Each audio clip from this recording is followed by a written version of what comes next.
Another long night. The two of us are on our way back to the merchant after visiting a clinic in town.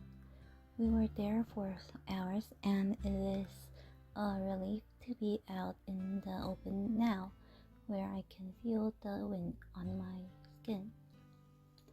Are you okay, princess? I know that what you saw must have been difficult. I'm sorry I couldn't shield you from the majority of it. I volunteered to help Chevalier at the clinic part-time, but it is worse than I had expected. Many of the soldiers have severe wounds. I had thought that most of the injuries sustained by the knights during the upheaval were only minor, but I was wrong. Their injuries are much worse.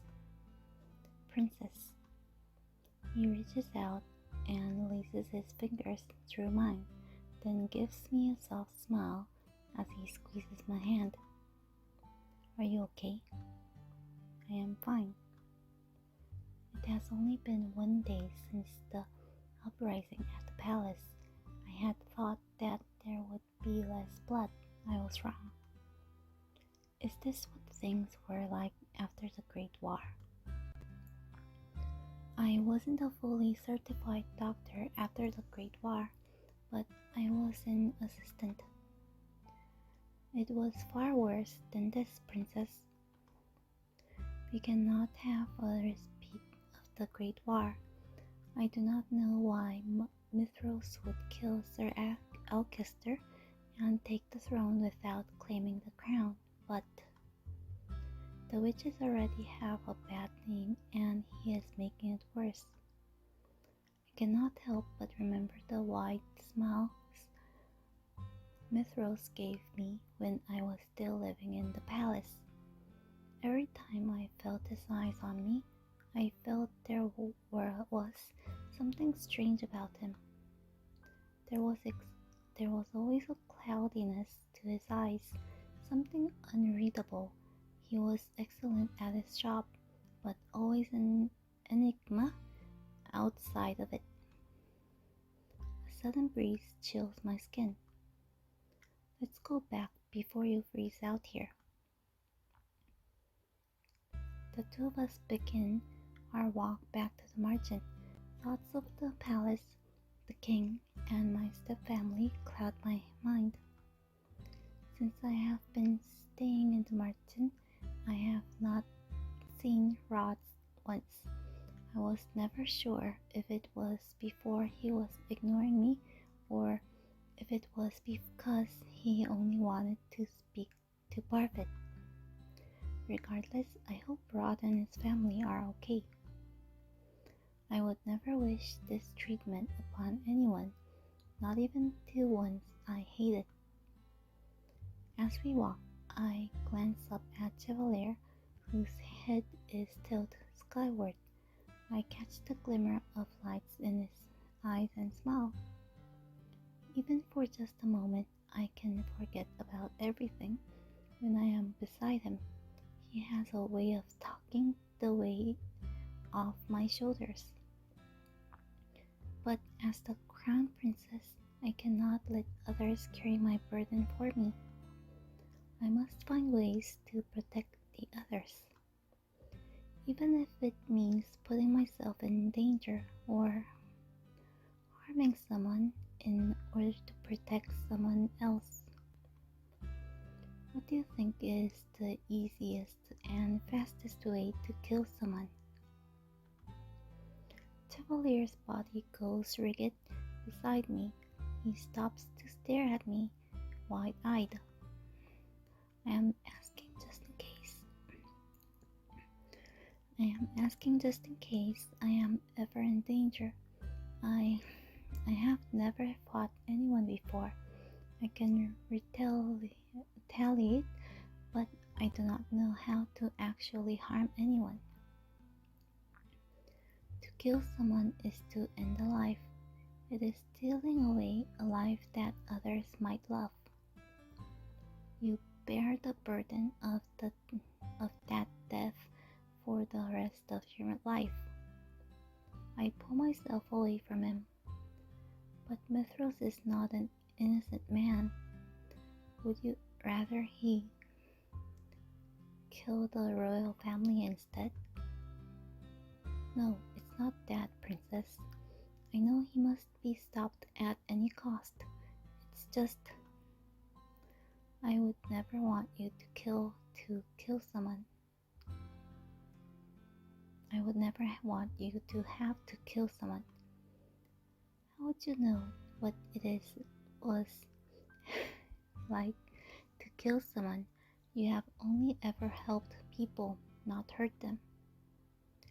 You saw the soldiers in the clinic today. You saw how close some of them were to death. Did you see the hollow look in their eyes? I have seen that look many times. It is the look of a man who clings desperately to life. Every life is precious, and the life is still alive, whether it's vile or not. It is still a responsibility you have to bear. I know how valuable and fragile lives are because I have helped so many people. We stand quiet for a few moments, facing each other. I know I am at an odds with Chevalier.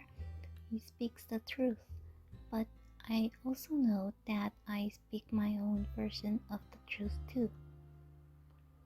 The world is a place where only the strong survive. People are kind, but they will take advantage of those who are too caring. Bria told me that Chevalier was so selfless he became selfish. She told me that he never had anything because he gave everything to others. His kindness has hurt others, and I fear that it has a likely chance to hurt him as well. What if his reluctance to hurt anyone causes him to be the one that is injured? Chevalier suddenly breaks the silence. Most people think that the easiest way to kill a person is to stab them through the heart. Those people would be wrong. He puts his hand over his heart and stares dismally down at the ground. He removes his hand briefly, but only to reach for mine. He takes my hand and settles it on his chest, slightly to the left. I can hear the beating of his heart beneath my palm. It is soft and gentle. What can you feel besides the beating of my heart? The ribs? Yes, in order to stab the heart, you'd have to get through the ribs. That's why most of the soldiers in there who got stabbed in the chest are still alive. If you want to quickly kill someone, you have to stab somewhere where it would be difficult to stem the blood from a wound. Do you have any idea where that might be? The skin in the neck is thinner and you have lots of blood flow underneath the skin, going right to your head. It would most likely be easier to slice or pierce something more vulnerable in the neck without running into as much resistance. Chevalier raises an eyebrow. Did you happen to pick that up around the clinic? No, I simply guessed. Then you have a bright mind, princess. Chevalier moves my hand to the side of his neck. My fingers curl slightly when I feel his heartbeat reverberate beneath my fingers. This part is where you can find the jugular vein and the carotid artery. He runs my fingers down the length of it, and I shudder. A mischievous smile brightens his face. Not only does cutting at the neck stop blood from going to the head, but it also makes it spurt. If both the vein and the artery are cut, it only takes a minute to bleed to death. Thus, one of the best ways to kill a person would be through the neck. Why are you telling me all this now? I was just enlightening a new pupil with an anatomy lesson. You asked me a question and I responded as a teacher. Chevalier's finger loosened on my hand and I grasped his hand tighter in response. Princess, I don't want you to have to bear the burden of a murder. I promise that I'll protect you, so you don't have to defend yourself with violence. I can't use a sword or magic, and I don't know how to fight, but I will always be there to protect you. I may not have an abundance of muscles beneath these sleeves, but I am a doctor. No one knows the body better than I, so thought it may not be heroic. I know how to hurt a person. His sincere expression, though painted, tells me that he is telling the truth. I do not want Chevalier to hurt a person either. It would destroy everything that he has worked toward as a doctor. He has seen so much suffering and yet always seems untouched by it. I will do anything I can to protect his positivity.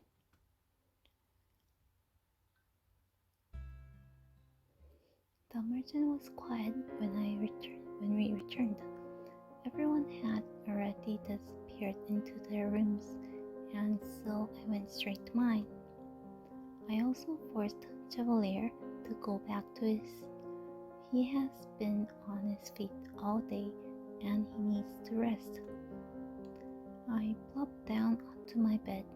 As soon as we returned home, I glanced briefly to the side where Chevalier's bouquet is in the vase Parfait had given to me.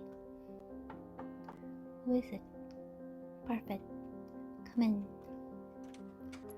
You've returned. Parfait looks paler than normal. I realized with a start that Chevalier did not tend to her at all today. Don't look at me like that. I'm fine. How were the soldiers at the clinic? Not good. Many of them have been gravely wounded. Some said they remembered magic. Others say they do not remember anything at all. A shadow falls over Parfait's expression as she sighs. So their circumstances are dearer than we thought. It is a good thing Chevalier is there to lend a helping hand. Did you all manage to come up with a plan? It's proving more difficult than we anticipated. Delora and I are willing to put ourselves in danger, Waltz too, because he can use magic to a certain extent. The knights and Karma have their plates. But Chevalier, I do not want to involve him in this. Because you're worried about him. Of course I am. You've grown, princess. You remind me of a younger Hilder. Back then, Hilder was both calm and resilient. One moment she could be smiling ear to ear, the next she could be strict and unmovable as the coldest ice. The two of us were like sisters. We did so much together. We learned together, explored the kingdom together. I can say with all certainty that we were the best of friends. And then the fairy tales happened. When Hilda killed the first human, she was corrupted. Her darkness swallowed her whole. I do not remember a time before Mother was corrupted, and so I cannot imagine the woman Parfit describes. I know the old Hilda would have wanted to show you the beauty in things, Princess. You would not want you to. She would not want you to suffer. I'm sorry you become so embroiled in things. It was inevitable. If Delora hasn't cursed me, then I would still be in the palace, and I would be just as helpless as everyone else. So while I am out here, I have the responsibility to help everyone. I touched the incomplete glass slipper at my neck. I still haven't even done 3 good deeds. Don't look so sad. You will complete your 3 good deeds and things will go back to normal. And of course, you'll still have friends here when you return. And come your 18th birthday, Delorean and I will teach you about magic. Waltz is eager to help too.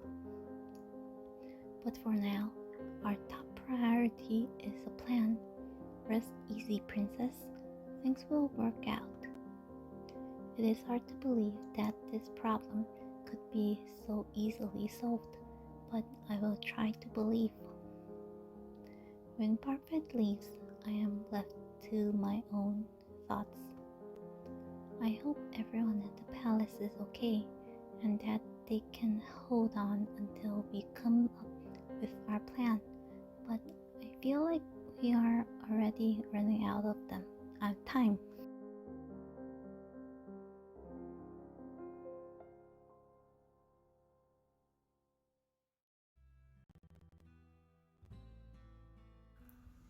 Days go by and I find myself assisting Chevalier at times. Other times I remain at the merchant to help conceptualize a plan. None of our plans have actually shown any promise yet, but with all of our minds put together, we should be able to come up with something. A week later, I find myself standing outside the clinic door waiting for Chevalier. I'm sorry to have kept you waiting, Princess. You can drop the title, you know. Who said, but you are a princess in my eyes. Yes, but you do not need to address me by title. Just my name is fine. Chevalier reaches out to take my hand, then immediately pulls his hand back, eyes wide. Ah, I forgot it. Forgot what? The medicine that I needed for Parfit. Give me a moment, Prince Lucid. Chevalier plants a quick kiss on my forehead before running inside. I stare at the stars as I wait. I turn but see no one walking around the plaza. I inch closer toward the door of the clinic as I take another look around. Boo! I suddenly see the silhouette of a man. He takes a few more steps toward me and then stops in front of me. I recognize him immediately. His appearance left quite an impression on me the last time. Out at night by yourself. Certainly, you know what wolves prowl these streets at night. What do you want? I take a step back and press myself to the door. I reach for the door handle. The man reaches out a hand to grab my wrist, pulling it to the door. I'd say my answer to the question is complicated, princess. By the expression on your face, I must have hit the nail right on the head. Oh, you are the princess. How do you know who I am? That is part of the mystery, isn't it? I attempt to wrestle my wrist out of his fingers. Come with me quietly and you won't get hurt. I refuse to go anywhere with him. I open my mouth to scream, but before I can even breathe, the man's hand flies to my mouth. You're a disobedient one, aren't you? I struggle against his grasp, but it does not take long for the grin to fall from his face. It is replaced with a look that lacks any amusement. I enjoy seeing his struggle, but I'm afraid we've been out here for too long. I bang my shoulders against the door, and a resounding creak follows my attempt. No more Mr. Nice Guy. The man opens a small vial right in front of my face. Something sweet wafts in the air, and I suddenly feel myself falling into darkness as I clasp.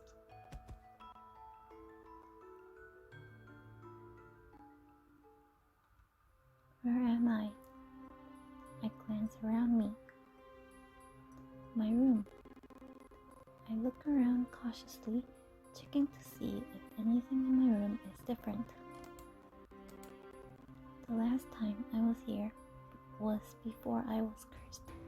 How is it that this room is the same? Sleeping Beauty has awoken. I move to stand up before realizing that my legs are numb. Shame to see you so easily tamed, princess. And here I thought you would be fun. I glance up to look at the man who is now standing right at my bedside. How do you know who I am? Are you a witch? A witch? Me? Ha! He bursts into laughter. I would rip the witches to shreds if I could. If he could, then you are cursed? The man simply smirks at me, but says nothing in response. He brushes the words aside with a gesture of his hands. Are you working for Mithros? Probably. I glare at his vague answer. My name is Varg, and I have been assigned to be your personal knight. I already have a personal knight. Oh, you mean Fritz. I got rid of him. You playing with the queen's daughter, Varg. Mithros enters the room. Now he stands in the doorway, eyeing the both of us with a smile that is so oddly reminiscent of his usual one that it makes me sick. Mithros. Princess, you look more and more like your mother every day. Why, the scowl on your face is almost a perfect reflection. He moves to stand in front of me. At the same time, Varg begins to take slow and careful footsteps to the edge of my room. What have you done with everyone? Inconsequential or consequential? What? Mithros clicks his tongue impatiently. inconsequential or consequential people. I narrow my eyes at him. I have no idea who he defines as inconsequential or consequential. Where are the king and the rest of the family? Where is Fritz? Were you the one who killed Sir Alcester? Stop saying it. Inconsequential and consequential. Then, to start, your knight is gone, princess. I've replaced him with Farkir. And Alcester, well, we had a common cause at first. We both wanted the crown. Sir Alcester was also betraying the king. But Alcester was a brute. He wanted to needlessly kill the royal family and steal the crown for himself. At first, I had thought he was calm and calculating. But it turns out that he was just a power-hungry fool. So, I did want to take the crown. I wanted to avoid the bloodshed of certain important people. Mithras smiles at me. It is a look that makes my blood run cold. So I disposed of him and the rest of his knights. Oh, but don't worry, princess. I assure you that your family is resting in their rooms just like you are resting in yours. What? Do not worry, you will see them shortly for dinner. I have my doubts about Miss Rose's story, but if what he said was true, then Sir Alcester wanted to kill the royal family and Mithras saved them. But then he decimated the knights and took the royal family hostage. Why would he do such a thing? They're prisoners then. Prisoners in their own room? Nonsense. We're all just awaiting the Queen's return together. The Queen. Slowly I feel pieces beginning to fit together. The Queen cannot be talking about Ophelia. Delora, do you think witches are capable of bringing back the dead? Mother is dead. Is she really? You can bring Mother back from the dead? We can, princess. We? The Queen has been resting for a long time, waiting for you to gain your powers so that you can help her escape her prison. You are not making any sense. I struggle to keep my words from faltering. How is Mother alive, and what does he mean by a prison? The Tenebrarum is the Queen's prison. It is linked to the Queen's power. Though others presumed she was dead, the Queen sealed the last of her powers inside the crystal. All she requires is your power, princess. My power? When you become the next bearer, you will have the ability to release the Queen from her prison. My birthday is in a week. That is when I'm meant to take on the responsibilities of becoming the bearer, though Parvati and Delora never went into more detail beyond that.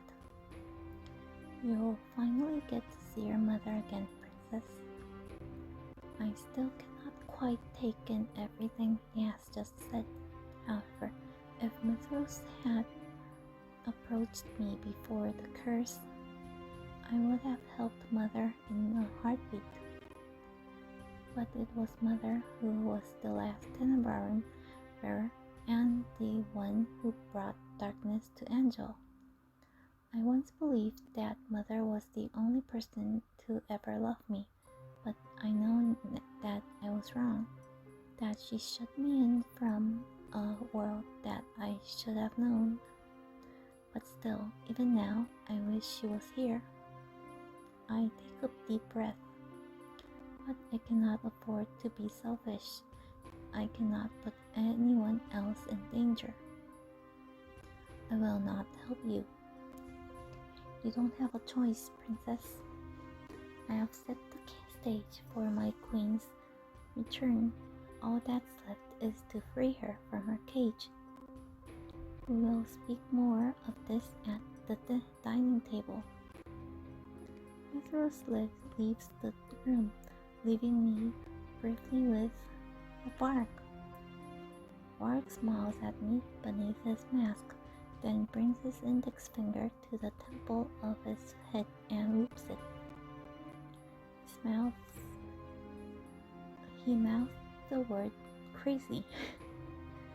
You said you would tear it witches apart, so why do you serve Mithras? A good question. You are not going to answer me. How perceptive of you, princess. He smirks at me before following Mithras out the door. I am once again left by myself in the room. Everything Mithras just told me swirls through my mind. My mother, alive, and he killed everyone only to take the crown and keep it from her. A shudder runs through my body. She cannot return.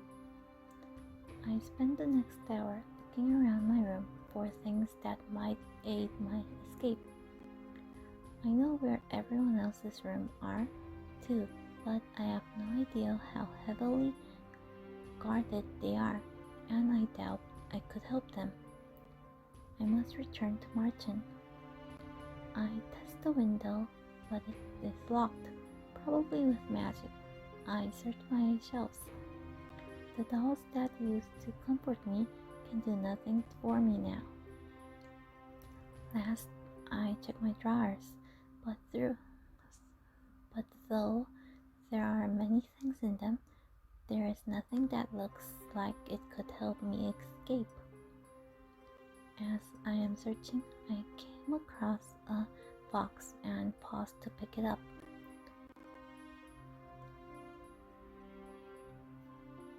I remember this. It was given to me by mother with strict instructions not to open it and always keep the key hidden. I searched the drawer again for the key. The moment I begin to set the box down, I see a small golden key at the bottom of the drawer. I pick it up and am about to open the box when I stop. This is hardly a priority right now. I set the key down next to the box. I should be searching for a way to escape. I turn to see Bart's small face at the door. You look like a criminal who's just been caught doing something naughty, says the criminal himself. Maybe we're meant to for each other. I narrow my eyes as he approaches. Behind his back, I can make out the open door. Don't even think about it. You don't want me to pounce you in the hallways, do you? That would be unpleasant. Bart grabs my wrist. I attempt to struggle free, but he holds tight to me. I will be your escort to dinner tonight. I keep my head held high as Bart escorts me through from the room. On the way to the dining hall, I glimpse the rest of the palace. It is mostly empty, save for a few soldiers. The soldiers that do stand there have a glazed look in their eyes and look right through me. Puppets. A spell cast by Mithras. Bart does not answer me as he pulls me through the hallway. Soon I find myself in the dining hall. The carts usually standing by the walls are gone. Now there is only the royal family, and they seem to be unharmed. You. I can see recognition in the king's eyes. My heart flutters as he stands or tries to. He manages to rise, but only just barely. I notice that his feet stay firmly planted where they are. Everyone's bodies look exceptionally stiff. Is this some kind of spell? You're the girl that was outside my palace months ago. Miss Rose, what is the meaning of this? I notice that the king is not at the head of the table as usual. Everyone sits on the table sides except for Miss Rose, who is at the far end. The king's seat, however, is clear. I simply brought back the crown princess. You should be thanking me. General, I have reunited you with your daughter. My daughter? The king raises an eyebrow, clearly skeptical. I can see in his eyes that he is loath to trust anything Miss Rose has to say. The king slumps in his chair as Bart leads me to a seat just beside Rod. I notice Emmeline sitting just to Rod's side. She forces a smile onto her face, but I can see tears gathering in her eyes. Allow me to offer a more formal introduction for our guest, even though you all know her. Her name is Lucette Riella Britton, and she is the crown princess of Angel, and your blood daughter, General. The king looks at me again. This time, there is more uncertainty in his gaze. Prince Rod will tell you, won't he? Rod? Rod looks at me, his gaze quiet but expectant. I turn to the king and to the rest of my step-family. It's nice to meet you. There is no point in trying to convince the king of my birthright here and now. I would only confuse him more, and now is not the time or place. I glance at Miss Rose, who is smiling at me expectantly. Besides, Miss Rose just must have a reason for insisting on my birthright right now. Most likely, he just means to confuse the king more. If that is the case, I will not play into such a petty scheme. My name is Lucette. Thank you for your kindness that one time. Rod looks shocked. I scowl at him before turning to look at Miss Rose. Miss Rose's smile has twisted into a frown. I feel proud in seeing him caught off guard. Lucette, what are you doing here? General, she is undoubtedly your daughter. That is why she is in the room that you have been taken care of. What? The king's eyes widen. He looks at a loss for words. Princess, the king has been keeping your room clean and tidy for the sake of nostalgia, and he has no idea why. Magic works in interesting ways, doesn't it? I was wondering why my room was unchanged, but could it be that the king remembers me somehow? I look up at him, but he has already glanced away from me. His expression a complicated twist of confusion and helplessness. It seems that even the king does not fully understand. I turn to Miss Rose. It can work in both good and bad ways. Ah, yes, The fairy tale curse is terrible, isn't it? I catch Bark's eyes from the side of the room. He glances away from me, and I follow his gaze to the corners of the room. I hadn't noticed them before, but now I see cloaked figures hiding in the shadows. Witches.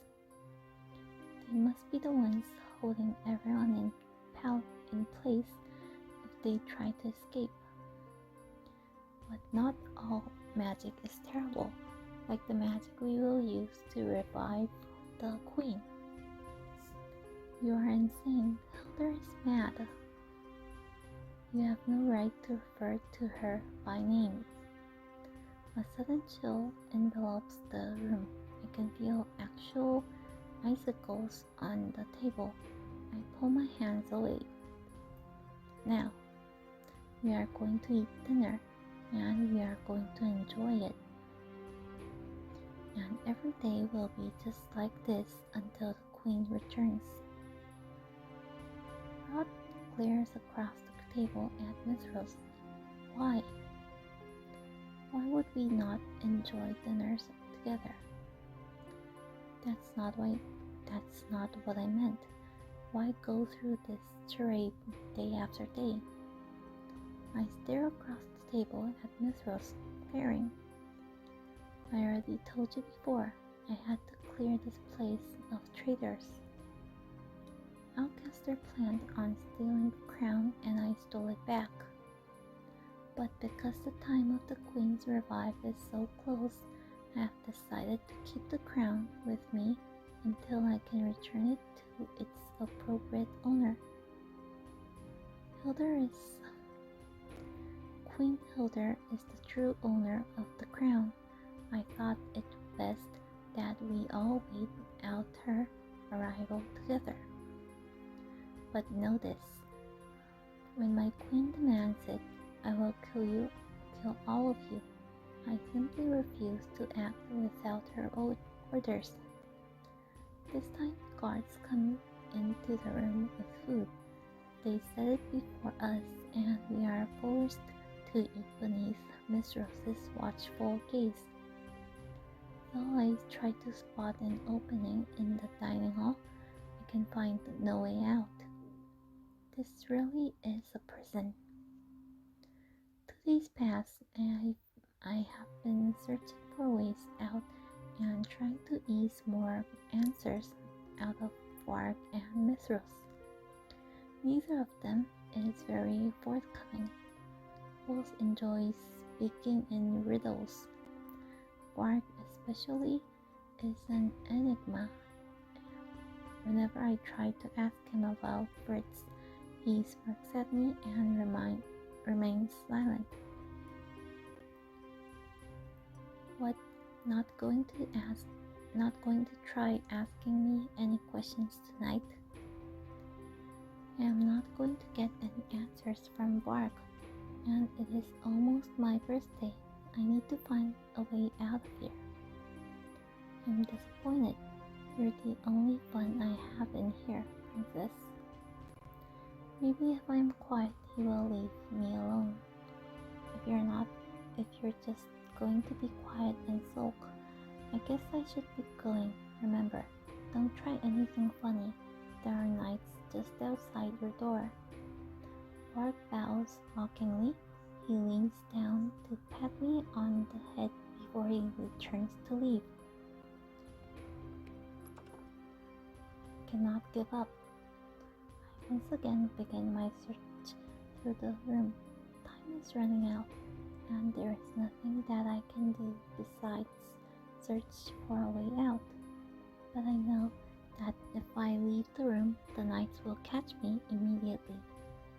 If I have a weapon, I might stand a chance. I put my fingers to my neck and remember what Chevalier told me about it. Sleep.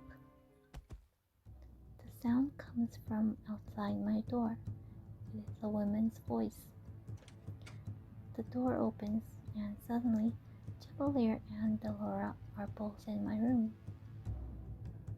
Princess, am startled to see Chevalier standing before me, his eyebrows drawn over his eyes with great worry, and beside him stands Delora with her arms crossed. Well, aren't you a sight for sore eyes? We're here to stage a daring rescue. I rush to Chevalier and wrap my arms around him. He puts a hand on the small of my back and smiles down at me. We're going to get you out of here, princess. How did you both get in here? With the power of magic. Dramatic, even at a time like this. The two exchange a look before looking at me seriously. Parfait Waltz and the Knights and Karma are all here. We thought we'd just be fighting witches. Well, we weren't expecting the Knights. No matter what we said, we couldn't get through to them. They're under a spell. Mithros wants to release Mother. Both of them look at me with confusion. What? Mother is still alive, just inside the Tenebrae. Mithros wants to bring her back. That is impossible. The Queen is still alive. Chevalier looks worried while Delora's expression is more rigid and resolute. We cannot let that happen. I don't know how the Queen would be alive in the first place, but, well, we'll worry about that later. Right, we have time later to discuss the specifics of everything, but right now we need to get out of here. Right, everyone is keeping the guard sandwiches busy for you, princess. I'll distract Mithros. Chevalier, I'm counting on you to get the princess to safety. That's why I'm here, princess. Can you guide me through the palace? I cannot just leave everyone here. Don't worry, Garland is seeing to save your family. No, I cannot just leave everyone in the merchant here to do things for me. Lucid, we cannot afford to lose you. I told you, I would do anything to protect you, and I will. The sooner you're safe, the sooner we'll have the advantage. You're the legitimate heir to the throne and the next Tenebrae bearer. You cannot let yourself remain in Mithros' hand. The situation is indeed most dire, so for now we must hurry. I nod my head feebly. Without another word, the three of us head toward the door. Delora exits first and stops immediately. I almost run into her. I glance through the doorway and see Varg waiting just outside, holding a blade across Delora's neck.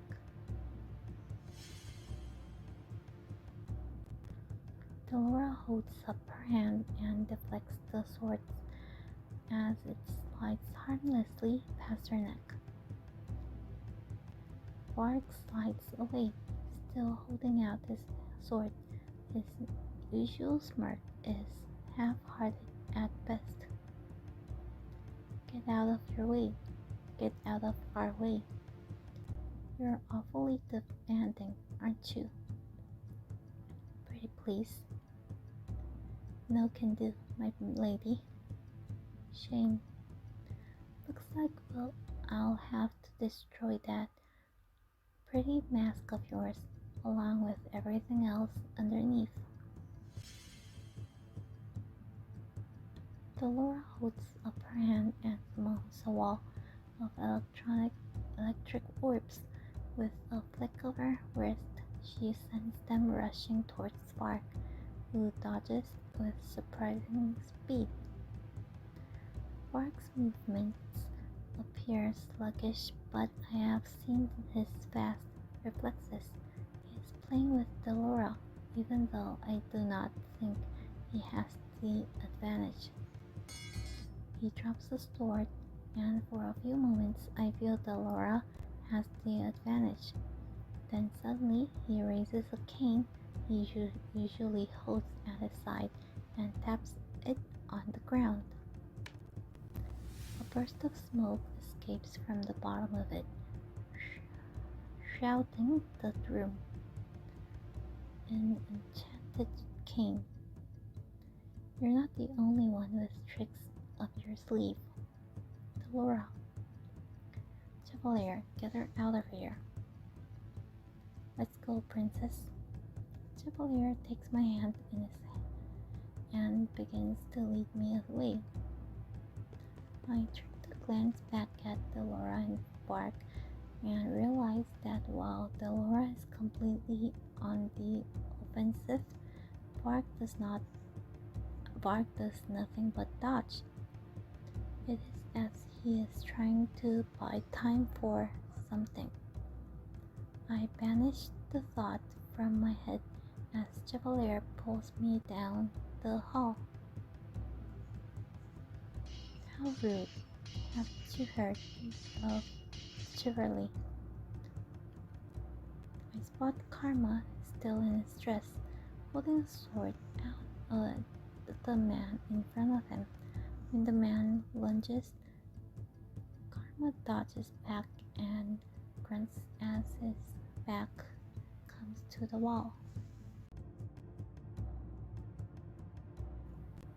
I suppose chivalry is dead then.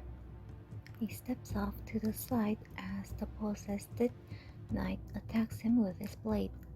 The sword catches his dress, but does not hinder him from stepping forward and aiming a jab with his sword beneath the knight's armor. The knight kills, but the sword does not fall from his hand. Karma looks up at us sharply.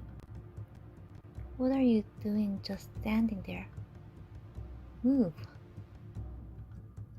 It takes me a moment to realize that just as I was frozen, so too was Chevalier. His face is pale as he grabs my hand again and once again starts rushing me down the other end of the hall. Chevalier's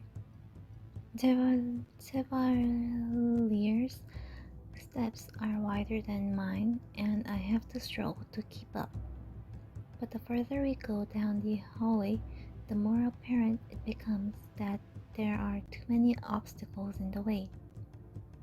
We pass Jurian and Garland as we move too, and they manage to clear a path for us.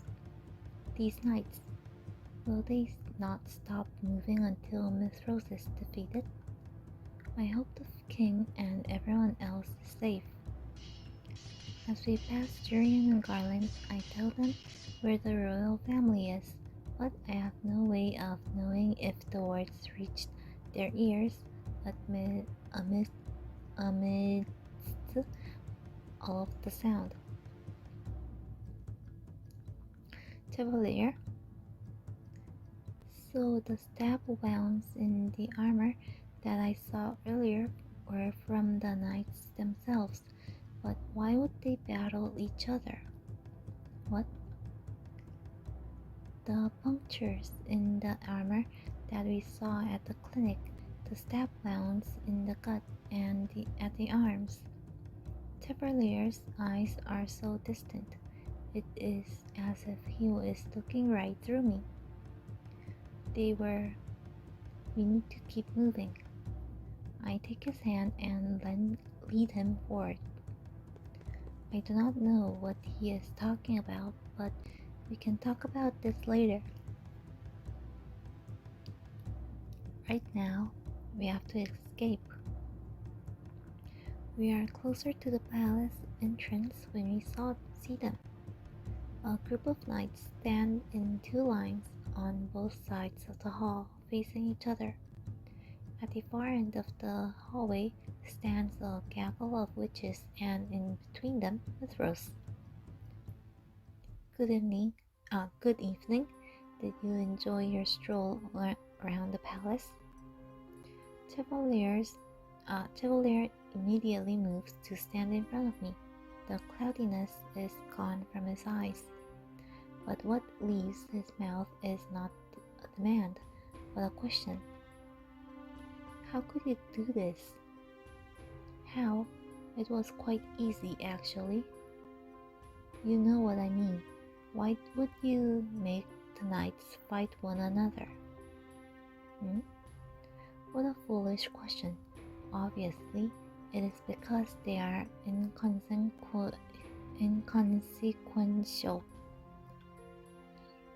On a stage, some pawns exist as easily replaceable extras. I am interested in keeping only the actors. In the grand scheme of things, the extras aren't needed. In fact, I can make them do whatever I need in order to get the best outcome. He snaps his fingers and the knights raise their swords. I tense, thinking that the knights are going to turn to us, but they never do. Here is an interlude for you to enjoy. The knights are attacking each other. The sound of metal ringing against metal fills the air. The knight's sword arch, dive, and stab. Mithras watches from behind them, the sly smile never leaving his lips. The two of us can only stand there, stunned into silence. It isn't long before we can see red. The smell of blood begins to linger in the air as swords cut through flesh. Abruptly, I snap to my senses. I attempt to move forward, but Chevalier remains firmly grounded. Chevalier. I heard many things about the doctor working at the clinics. I heard that he was a volunteer who had assisted in helping the injured during the Great War. I also heard that, until just recently, he had been cursed. I knew immediately upon seeing you that you were that volunteer. I suppose it is unavoidable that you and the princess know each other, but to think you would be so close. Chevalier just stares blankly ahead. He looks almost like he is under a spell. His eyes are glazed. I continue to call his name. His eyes follow the sword movements of the knights, and he does not even spare me a glance. Have I unraveled the doctor?